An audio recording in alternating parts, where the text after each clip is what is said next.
A big downtown development stirring up some questions when it comes to workers' wages. Coming up, we'll tell you why City Council is now taking a look at this project. Also, Governor Perry calls another special session. We'll talk about the issues that will be addressed this time and a new bill that could make its way through the Capitol coming up.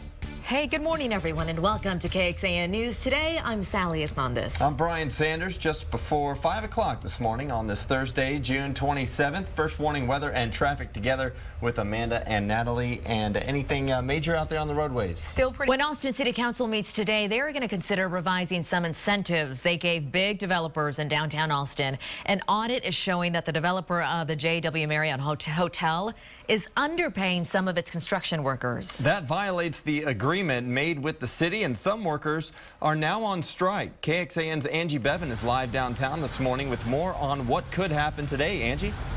Good morning, Brian. Well, despite any strikes or any problems with pay, work is still underway here at this development downtown of a JW Marriott Hotel. But hundreds of workers who have been very active with this project plan to be at City Council today. They'll be there as Council looks over the agreement with the developer. Austin City Council will consider rewriting the agreement with developer White Lodging to allow them to receive tax breaks without paying the agreed upon wages for construction workers. In 2011, Council agreed to give White Lodging $3.8 million in tax breaks on the project so long as they paid workers according to the City of Austin's wage scale. City auditors later found that at least 13 workers had been underpaid. Now the city's assistant manager is asking Council to reevaluate the agreement. The Workers' Defense Project is backing the hundreds rallying today. This developer has been caught cheating, and now they want to change the rules of the game. We shouldn't let cheaters change the rules that they themselves got caught breaking. In a statement, the developer said White Lodging has and will continue to meet those requirements.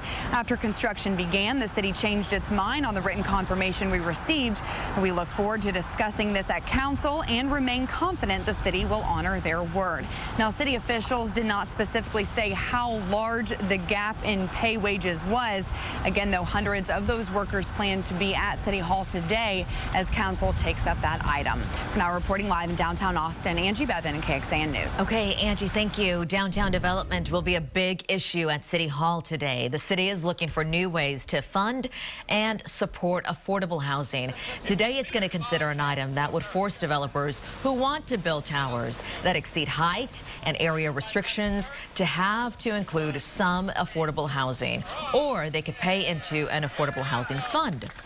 Austin City Council members are also expected to sign off on a new contract with the Austin Police Association. The association approved it earlier this week. It's a 4-year contract with the city that will give officers a 5.5% pay raise. The association also agrees to release the police monitors report in critical incidents, even if the chief did not discipline the officer. So that last item stems from an officer-involved shooting back in May of 2011. It involved the shooting of Byron Carter. Officer Nathan Wagner was cleared of wrongdoing. Today, Governor Rick Perry heads to Dallas. He will give the opening speech at the National Right to Life Convention. This comes less than 24 hours after calling state lawmakers back for a second special session. Lawmakers will report back for duty on Monday afternoon. And the issues at hand, unfinished business because of Tuesday night's filibuster over a controversial abortion bill. That stall tactic left transportation funding and punishment for 17-year-olds who commit capital crimes without a final vote. So they will tackle abortion regulations as well as those two. Abortion regulations, the hot button issue of this session. If I could have your attention. That was pretty much all you could hear. The final 15 minutes ahead of Tuesday night's deadline. The display is now being criticized by GOP leaders, calling it mob rule. And Governor Rick Perry echoed that sentiment in his official call for a second special session, which is going to start July 1st, saying in part, quote, "We will not allow the breakdown of decorum and decency to prevent us from doing what the people of this state hired us to do." After the announcement, Senator Wendy Davis said she would be a great ally to help on transportation, but on abortion regulation, she said, quote, "If they intend to keep pushing their extreme personal political agenda ahead of the interests of Texas families, I will not back off of my duty to fight on their behalf," end quote. Opponents of the governor's agenda can be stubborn, but so can he and his fellow Republicans. The way it happened last night, I think the governor had to call us back, and he had to call us back quickly. You cannot let mob rule dictate the legislature. Governor Perry and Lieutenant Governor Dewhurst led the charge in terms of a breakdown in decorum. They have overridden and made a mockery of all of the rules that we run by in this state. If nothing gets done next month, the governor can call as many special sessions as he wants. Well, it had passed Senate Bill 5. If it did pass, it would put some of the toughest restrictions on abortion in the nation, including a fetal pain provision.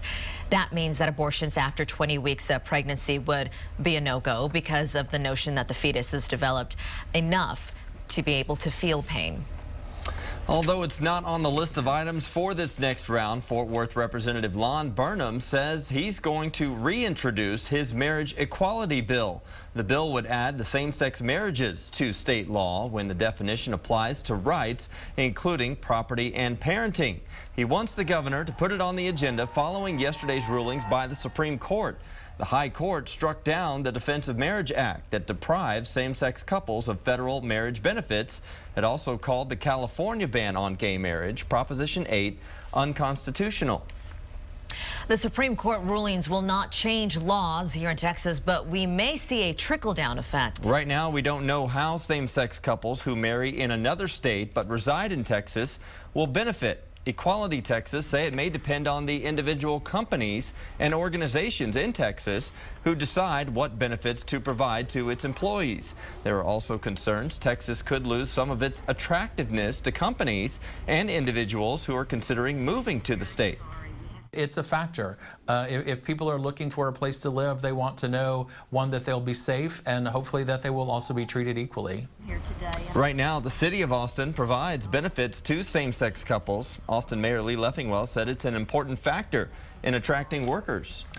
46-year-old Lee Andre Bouquet is in jail this morning. Police say it's in connection with the shooting in North Austin that we told you about right here as breaking news yesterday morning. Officers arrived at a home on West Grady Drive around 3 o'clock yesterday morning. They found 28-year-old Zachary Martel dead inside the house. Police do expect to file additional charges and could do that as soon as this morning.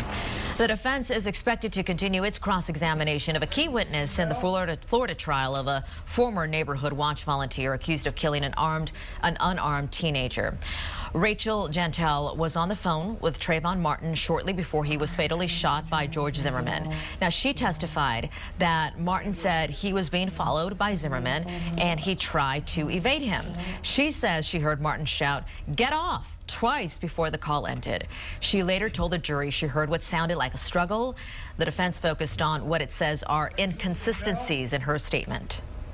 Right now, former New England Patriots football player Aaron Hernandez is being held without bail on a murder charge. He was arrested yesterday on a number of charges connected to the death of Odin Lloyd, a 27-year-old semi-pro football player who was found shot dead June 17th near Hernandez's home.